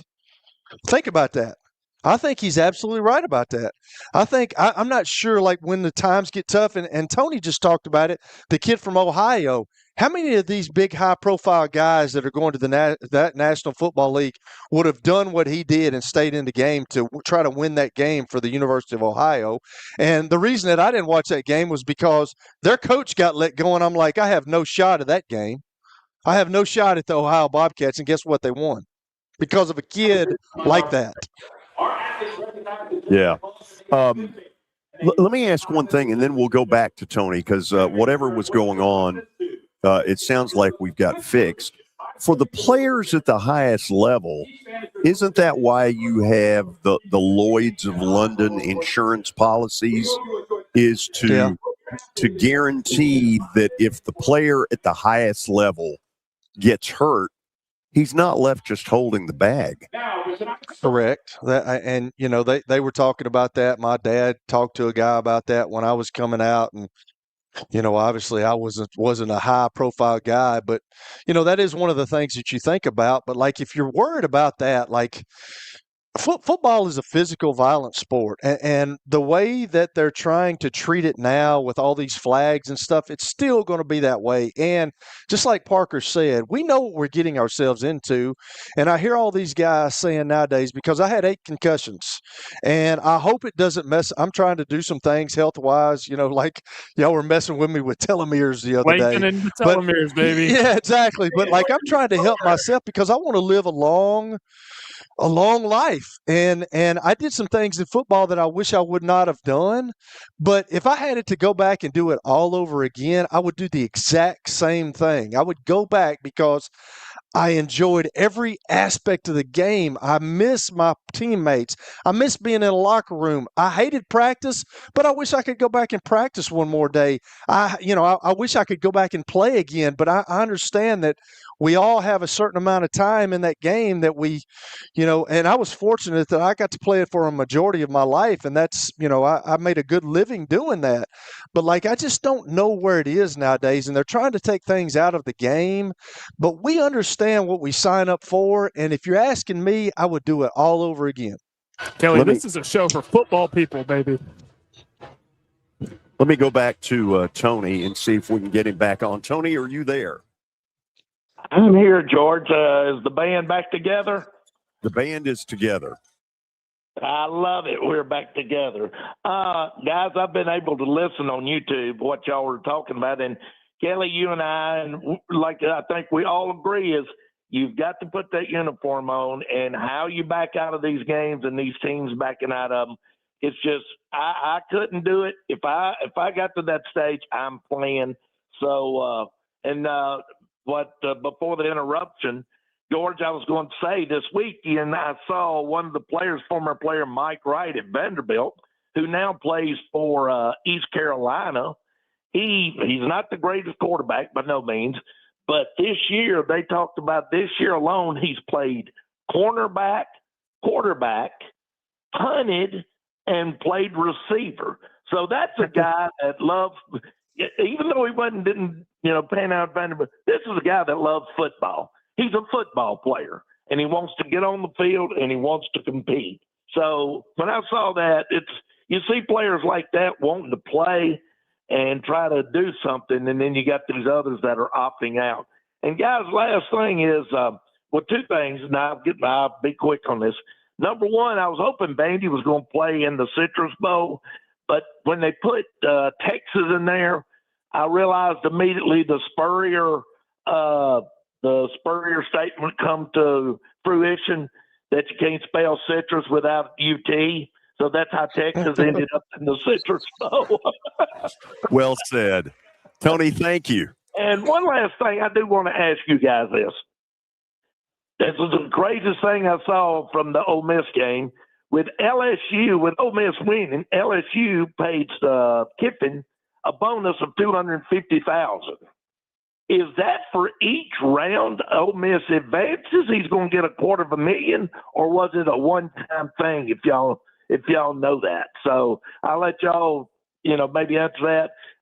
Sorry about all the difficulties we've all had, but everybody worked through it like a team we all are. See you guys. Happy New Year. See you, brother. Here's what I don't understand. If he quit at Ole Miss, which clearly he did, why would the school be responsible for any of that? That's a good question, George. I don't know. You would have to look at the contract and see what the contract read. Like if you do not, if your obligations are not met in this contract and you go somewhere else, then you shouldn't have to pay him. I don't know. I know in the National Football League, like, this is probably bad for me to say, but when a coach gets a contract, and I was in a room one time where the coach left, and he was all upset, and I'm thinking to myself, why are you upset? You get to get $12 million today, and we have to sit in this garbage, So they get guaranteed contracts, George.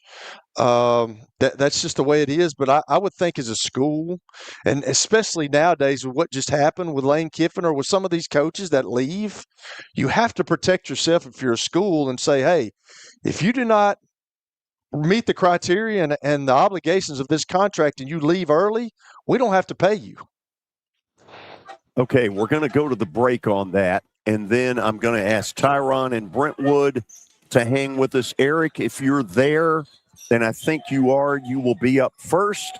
This is the George Plaster Show. When I got my first car, my dad told me, keep the gas tank full and my number on speed dial. Now parents are telling their kids, save 615-242-9000 just in case. I'm Blair Durham. If you or someone you love is in a wreck, call us. We're here to get you the money you deserve. As the trusted premier custom home builder in Middle Tennessee, Donnelly Timmons has over 20 years of experience in the industry. Whether you're looking to build your dream home or renovate your current home, their team will ensure that every client and every remodel is unique, luxurious, and completed on time within budget. Founders Dustin Timmons and Joey Donnelly have over 25 years of construction experience in the Nashville area. Together, they have completed projects in Forest Hills, Oak Hill, Green Hills, Franklin, and Brentwood. Dustin and Joey believe that communication is the most important aspect of all construction projects. Therefore, they personally manage each project themselves and are involved in job site activities on a daily basis. Their commitment to quality and integrity has earned them an outstanding reputation among their clients. Contact them to set an appointment for a free consultation or to view some of their completed projects. Give them a call at 615-456-7983 or log on to DonnellyTimmons.com. Convenience and value, two words that we expect when we do business. Our goal at JHA Company is to deliver just that, both to our school partners and to our customers. Whether you're purchasing photos, yearbooks, class jewelry, letter jackets, school spirit wear, or senior graduation products, we strive to make the experience easy, convenient, and cost-effective. Find out more at jhacompany.com or call 615-867-6345 for more information. JHA, one source, one company. Here's David Levy of Levy's Men's and Women's Wear in Green Hills. George, Levy's holiday collection is packed with bold looks, cozy favorites, and gifts that will make you and your loved ones smile. Come visit us at Levy's and let us help you celebrate the holidays in a relaxed, friendly atmosphere with plenty of front door parking, free gift wrap, and we are surprisingly affordable. Levy's, 3900 Hillsborough Pike, across from Virtus and behind Donut Den. Check them out today. AnCoastBenefits.com or call them at 615-292-3400. It's the George Plaster Show. Your sports live here on 94.9 The Fan. Okay, we welcome all of you back. Let's get to some phone calls. Let's start with Eric, who's been very patient. Eric, welcome in. Well, George, I'm glad you got the whole situation fixed and everything. What was interesting is when y'all went off the air, I heard Tony in the background. He kind of said something that I can't say on the air because I can't help the phone lines, but I'm sure glad you were able to get back to him. Yeah. Oh, but can you hear me? Yeah, go ahead. Oh, okay. I didn't know if you started having these problems again. George, he was also talking about opting out of bowls because I know there was a Tennessee player that opted out because of the NFL stats. And from what I understand, didn't Eli Stowers of Vanderbilt opt out of the game? Hello? Yeah. Hello? Yeah, go ahead. Okay, yeah, I was going to say, didn't Eli Stowers of Vanderbilt also opt out of the bowl game? Yes, he did. Oh, okay. Yeah, and y'all are going to be covering the game Wednesday because I didn't know if you were going to have a show or not because I know that bowl game's this Wednesday. We will not be on Wednesday or Thursday. We'll be back on Friday. Yeah. I wasn't sure, George. George, I'm going to get to Titans in a minute, but there are a couple of NFL things to talk about. I don't know if you heard about this, just a tragic story. Did you hear about what happened in Lakeland, Florida, as 49ers fans was watching the 49ers and the Indianapolis Colts? No, tell me about it. Well, it was real sad. He's a huge San Francisco 49ers fan, was watching the game. He'd been drinking. And, of course, it was well in hand and they were going to win. But his wife changed the channel because she wanted to watch something else because he figured it was okay since they were big. But he wanted to watch the end of the game. Apparently, they got into a big argument. He took out a gun, unfortunately, shot and killed her. Shot 13-year-old stepdaughter. She survived. And then he turned the gun and killed himself. That's what police found when they got there. And they also found another room, a baby sleeping in another room. So that's just a real tragic story. But I just saw that a few minutes ago of what happened last Monday. It's just yeah, that's very sad. That's real sad. It's awful. Georgia, yeah. A couple other quick things, and I'll get to the Titans. One is, I tell you what, George, it would have been interesting if the Bills hadn't missed that field goal, if they had that extra point blocked, because they probably, of course, wouldn't have went for two. The Eagles dominated the first half. But then, of course, second half, they didn't do anything but just hung on to barely won by the skin of the teeth. And Sianis said, because it's getting talked about the offense, said, we'll get it fixed. Well, the thing is, it's week 17. I don't know what you can do. I mean, they've had a lot of ugly games, but fortunate to win. But the playoffs are coming up now, so whatever issues you've got, you better get them fixed. The other thing, George, is I was bummed that I fell asleep during the Chicago-San Francisco game, missing that wild end, and everybody was talking about the fact that they could be was battle for the number one seed, and they could meet in the NFC Championship game. But of course, depending on what happens in the AFC, they were talking about you could have the number one seed, Bo Nix, and the NFC could be Sam Darnold. And Sam Darnold does win and gets that number one seed, kind of redemption story after what happened last year. Wouldn't it be wild if they went to and won the Super Bowl? I wonder how the Vikings would feel after that, but that could happen. George, as far as the Titans go, George, I'll say this from yesterday's game. They suffered some more just really horrific injuries. I mean, the secondary had been hurt, and then I guess it was early on. They had another guy in the secondary got hurt, had to be carted off on a cart. You had Arden Key that got hurt his back. He went out of the game. Van Jefferson, offense, hurt his arm. He's now done for the season. So it's hard to win kind of when you're depleted dealing with all those injuries. But I will say this on offense. I thought Cam certainly – definitely did a little bit of hero ball with his throws, make some throws. But in the section I was in, a lot of these people, when he had because there were sometimes with the offensive line, they played great. He had 4 seconds or more to throw the ball, and we were saying either get rid of the ball or, in fact, run. I thought he should have taken off and run a few times. He only had 2 carries for 10 yards, but I thought he could have ran a lot more on some of the throws where he was throwing and missing the receivers, or at least tried to get also Tajay Spears more involved in offense. As well as even though Tony Pollard had a good game with 18 carries for 85 yards, he could have probably ran the ball more. So I don't know if that's nearly coaching decisions or design plays or whatever, or if he was instructed not to. But you would just think in those situations, he could have just taken off and run with the ball and tried to make some plays. George will get off. Y'all take care. Happy New Year. We'll talk to you again soon. Eric, Happy New Year to you as well. Kelly, are you surprised the level of injuries? You look around all over the league and teams just seem decimated. You know, I study nutrition all the time. I've told you all this. There's other ways of doing things. I actually watched a video the other day of this guy because everybody has hip mobility problems now. We're sitting in chairs. We're not supposed to do that. That's another story. But like this high school team did this deal, and he didn't have any injuries the whole year, which is quite shocking. But he changed their workout routine, and I'm thinking to myself, you know, times are getting different. Technology's coming about. Every year, technology gets bigger and better. And I think there's another way, because we still go back to the old linear form of working out, and you don't work out the small muscles in your shoulders as a throwing quarterback, or your hip muscles. And I think You got to that would get help. those exercise bands, Kelly. You know, Absolutely. Ankle mobility, things like that. Man. Like if you have an ankle problems, knee problems at all because of your hips are tight. And I think that the NFL and I think that professional sports needs to look at stuff like that, to be honest. Okay, let's go Tyron and Brentwood. Tyron, welcome. Hey, good to be with you, Hall of Famers. Always a pleasure.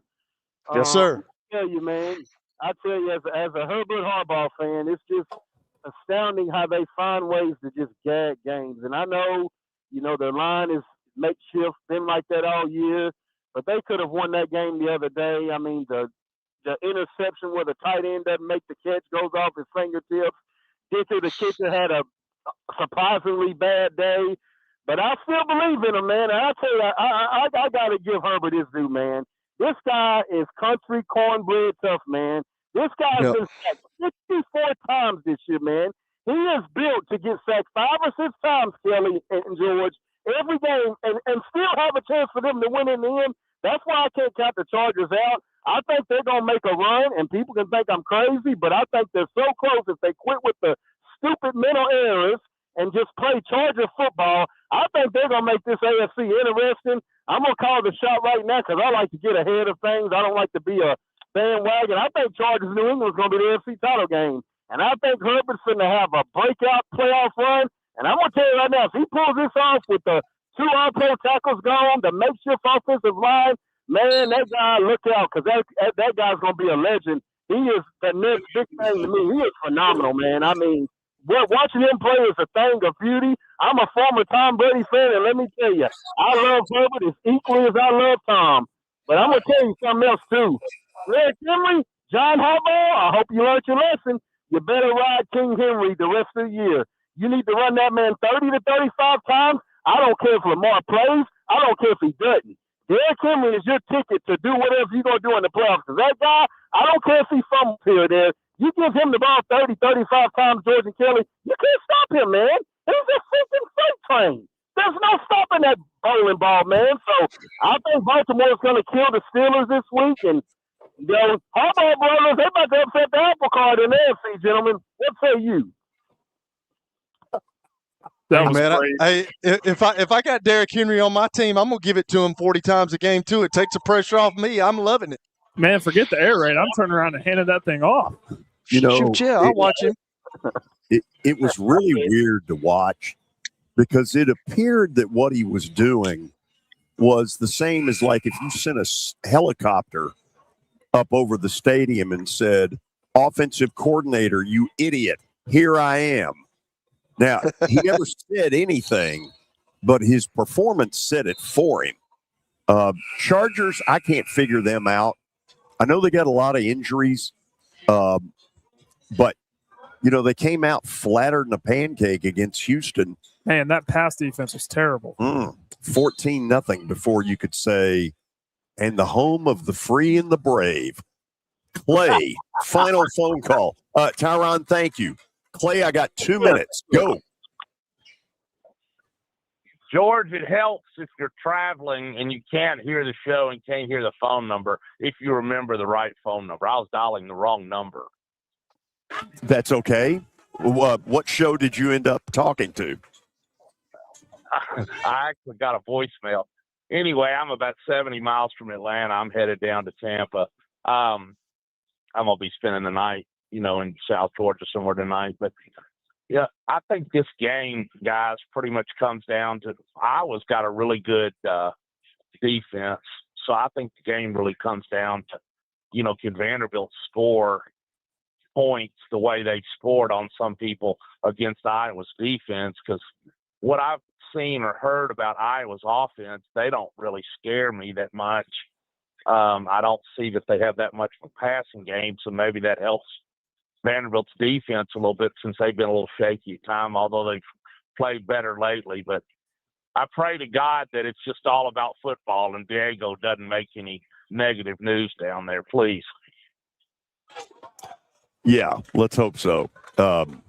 Because what has gone on in the last couple of weeks has not helped him at all. And I hate that it happened. It was a stupid thing. One thing we don't know is who all was with him and why did nobody in that party have the sense to say to him, this wouldn't look real good. That's one thing we have not found out. So anyway, got to run, but safe travels. Enjoy the bowl game. Thanks for getting me on, George. Sure. Kelly, you're the worst.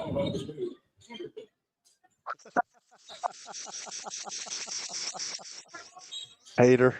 It's time for the stat of the day. Let's recap last week's results. Since we didn't have a show Wednesday through Friday, George made a bunch of weekend picks. Here's how they turned out. 2 for 2 on the college slate, 1 of 3 on the NFL. Yeah, well, we're going to win one tonight. I'm going to take the Rams, who I think are a really good football team that might be the best team in the NFC, but may not get the 1 seed to be able to prove it. Anyway, they're in Atlanta tonight against a Falcons team that mathematically is sort of still in the race, but God knows what it would take for them to get in. Crazy. It is crazy. It's crazy that the NFC South is that bad, and we could have a team that's going to get in at 8 and 9. Yeah, I didn't even know the Falcons were still alive until yesterday. Oh yes, It was the first I had heard it. Anyway, I'm taking the Rams tonight minus the 7.5 in Atlanta, and the best thing coming out of Atlanta is the Braves off season. Remember that, Kelly. George, when are you going to cut this competition off because you're not going to catch up anymore? When am I going to cut what off? Your plaster bet of the day, because you cut it off at some point. We start back at 0. You might as well do it now. You're 17 games under. I think we do it starting Friday. How about that? That's New right. year. New year, new outlook. That's a good idea. Yes. Okay, we're done for today. Thanks for being with us. Please join us again tomorrow on the George Plaster Show. Now, here's your latest Fox 17 Code Red weather report. I'm Fox 17 meteorologist Greg Bobetz. Forecast keeping it cold going into the afternoon. Not much change. We'll keep things in the low to mid 30s with plenty of sunshine, and the breeze will continue on and off. Overnight, we drop down to near 20. Your